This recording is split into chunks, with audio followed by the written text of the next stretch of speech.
ברוך אתה אדוני אלוהינו מלך העולם אשר קידשנו במצוותיו וציוונו על נטילת לולב.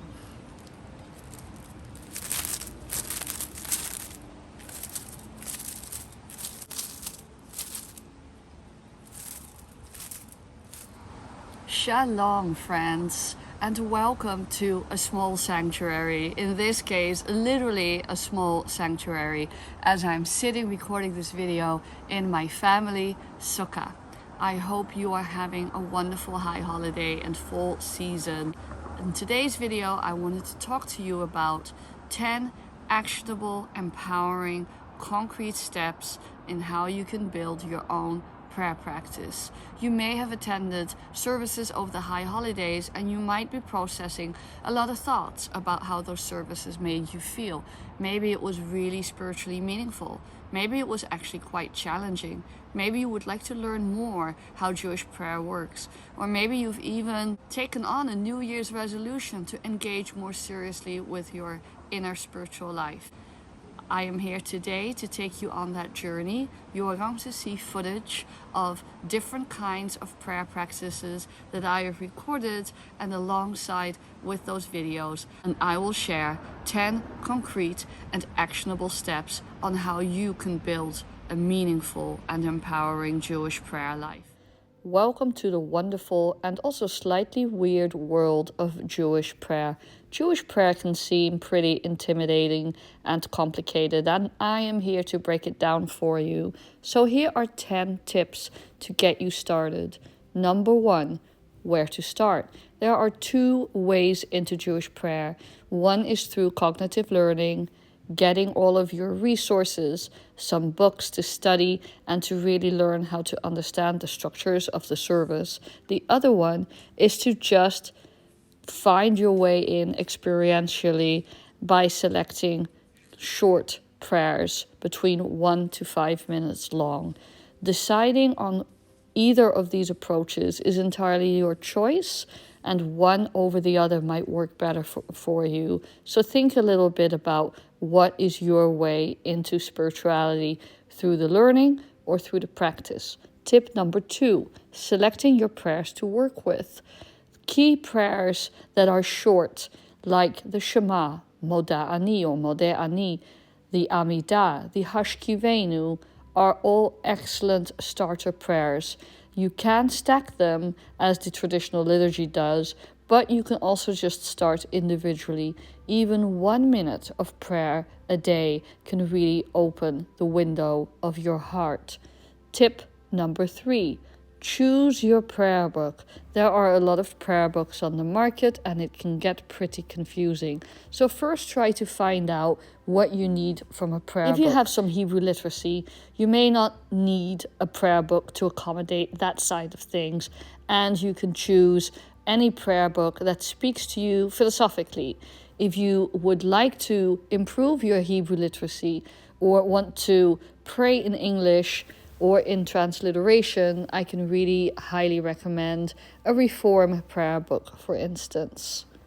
Number 4, choose your ritual objects. You don't have to use ritual objects, but as you can see in this video, I do. I pray wearing a kippah, a tallit, and tefillin, and this is the head covering, the prayer shawl, and the leather straps with sacred texts of Torah that we bind meditatively upon our arm and our head.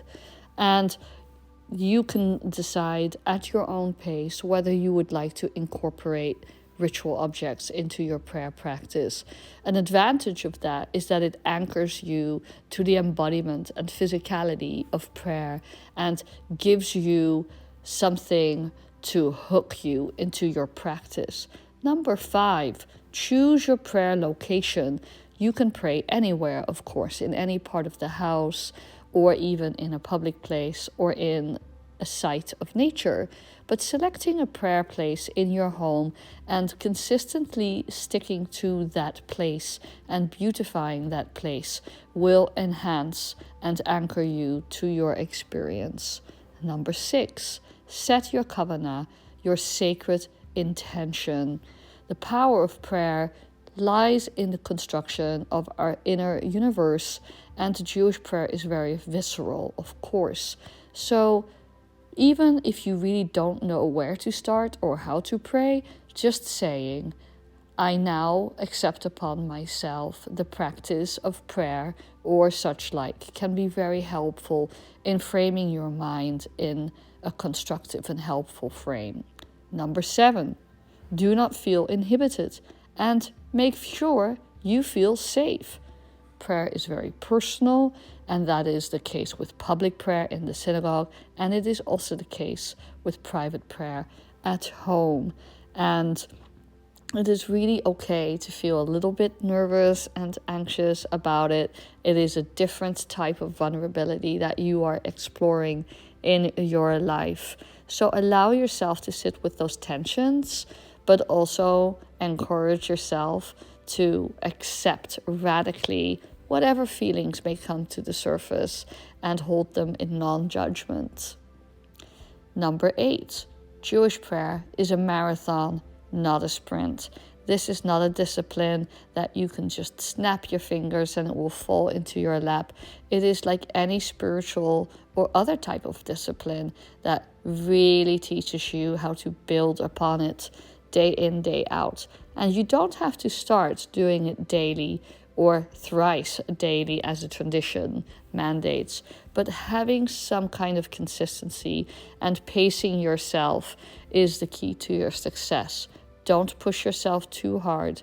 Take on what you can, but don't overshoot, because that will be a discouraging experience for you. Number 9, pray from the heart.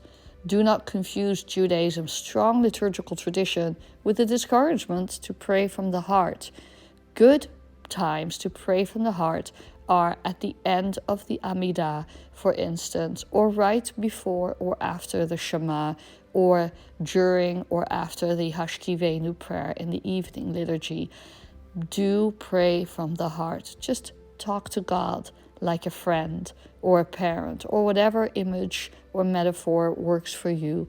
But just because the liturgy is very well rounded does not mean we are not allowed or to be discouraged from praying from the heart.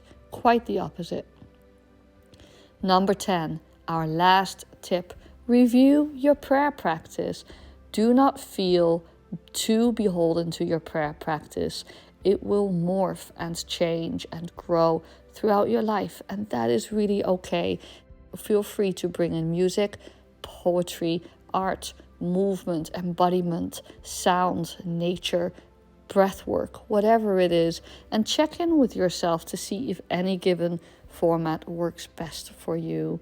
So those are my 10 quick tips. You will find much more information in the corresponding blog post with a ton of resources and more specific sources of information. I hope that you have found this little video helpful in building on your own inner universe and your connection with the divine. I wish you a very happy prayer life. Thank you for joining me for today's video. If you like what you saw, please hit that notification bell, hit the like and subscribe button. Feel free to drop down a comment down below. What has your prayer practice been like during the years? What are some of the questions that you are holding in your heart? How would you like to get started?